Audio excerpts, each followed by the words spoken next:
All இன்னைக்கு நாங்கள் seller jail தான் வந்திருக்கோம். ஸோ இதை வந்து காலாப்பனி ஜெயில்னு சொல்லுவாங்க. செல்லர் ஜெயிலோட மாடல் தான் பார்த்துட்டு இருக்கோம். இது வந்து ஆக்டோபஸ் மாடலில் கட்டியிருக்காங்க. இதில் டோட்டல் வந்து 7 விங்ஸ் இருக்குது. ஸோ சென்டர் பார்ட் வந்து கார்ட்ஸ் இருப்பாங்க. ஸோ அந்த 7 விங்ஸ்லையும் ப்ரீசனர்ஸை வந்து வாட்ச் பண்ணிட்டு இருப்பாங்க. இப்போ நம்ம பார்க்குறது வந்து ப்ரீசனர் செல். ஸோ இந்த ப்ரீசனர்ஸ் வந்து இந்த லாக்கை வந்து ரீச் பண்ண முடியாத மாதிரி டிசைன் பண்ணியிருக்காங்க. ஸோ இதில் வந்து விண்டோஸ் பாருங்களேன் எவ்வளோ மேலே வச்சுருக்காங்க. ஸோ ஏரேஷன் இல்லை, கம்யூனிகேட் பண்ண முடியாது, யார் சவுண்ட்ஸையும் கேட்க முடியாத மாதிரி கட்டியிருக்காங்க. இந்த விங்ஸ் வந்து ஒன்னோட ஒன்று கனெக்டடாக வந்து கட்டியிருக்காங்க.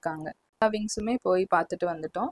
ஸோ டாப்பில் நம்ம போனோம்னா அங்கேருந்து வந்து இந்த 3 விங்ஸ் பார்க்கலாம். டோட்டல் 7 இருந்துச்சு, ஆனால் இப்போ வந்து 3 தான் இருக்குது. 3 விங்ஸ்க்கும் நடுவில் வந்து இப்போ கேட் போட்டாங்க. முதல்ல வந்து எண்டு வரைக்கும் போக விடுவாங்க. சொன்னால் இப்போ அது சேஃப் இல்லைன்னு இங்கே விட்டாங்க. ஏன்னா அது நான் 10th படிக்கும் போது அது ரொம்ப அமுங்கும். நம்ம எண்டு வரைக்கும் போகும்போது சேஃப்டினால க்ளோஸ் பண்ணி வச்சுருக்காங்க.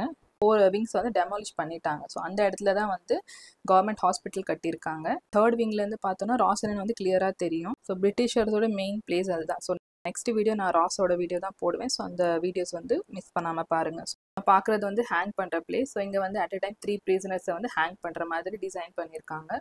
ஸோ நம்ம கீழே போய் பார்த்தா இங்கே வந்து அவங்க பாடி கீழே வந்ததுக்கப்புறம் இங்கேருந்து அதை எடுத்துகிட்டு போயிடுவாங்க. ஸோ நாங்கள் வந்து இதை பார்த்துட்டு அப்படியே கிளம்பிட்டு நெக்ஸ்ட்டு வந்து சரி மேலே போய் பார்ப்போம் அப்படின்னு போயிட்டோம். இந்த 3 ப்ரிசனர்ஸை பாருங்கள். இவங்க லெக்ஸில் போட்டிருக்க செயின்ஸை பாருங்களேன் எவ்வளோ கேப் கொடுத்துருக்காங்க அப்படின்னு. ஸோ இதுவும் ஒரு பனிஷ்மெண்ட் தான். எல்லாருக்கும் ஒரு மாதிரி பனிஷ்மெண்ட். 3rd இருக்கவங்களுக்கு தான் கொஞ்சம் செயின்ஸ் வந்து லென்த்தாக கொடுத்துருக்காங்க. இங்கே வந்து நம்மளுக்கு ஒரு கைடு வச்சுருப்பாங்க. ஸோ அவங்க வந்து எல்லாமே டீட்டெயில்டாக அது ஹிஸ்ட்ரி பற்றி சொல்லுவாங்க. ஸோ டெய்லி டாஸ்க் என்னென்னா அவங்க வந்து ட்ரை கோகோனட்லேருந்து 20 லிட்டர்ஸ் ஆயில் எடுக்கணும். ரொம்பவே கஷ்டமான டாஸ்க் இது அவங்களுக்கு. இங்கே வந்து மியூசியம்ஸ் இருக்குது. ஸோ ஒரு இதில் வந்து ஆர்ட் கேலரி இருக்குது. ஒரு இதில் வந்து ப்ரிசனர்ஸோட ட்ரெஸ்ஸஸ் வந்து அப்புறம் அந்த லாக் அவங்களுக்கு எப்படி லாக் போட்டாங்க அந்த கீஸ் எல்லாமே இருக்குது. ஃப்ரீடம் ஃபைட்டர்ஸோட ஃபோட்டோஸ் அவங்க எவ்வளோ கஷ்டப்பட்டாங்க அந்த மாதிரிலாம் வாலில் ஹேங் பண்ணியிருக்கு. ஸோ அது எல்லாமே நீங்கள் போனீங்கன்னா பார்க்கலாம்.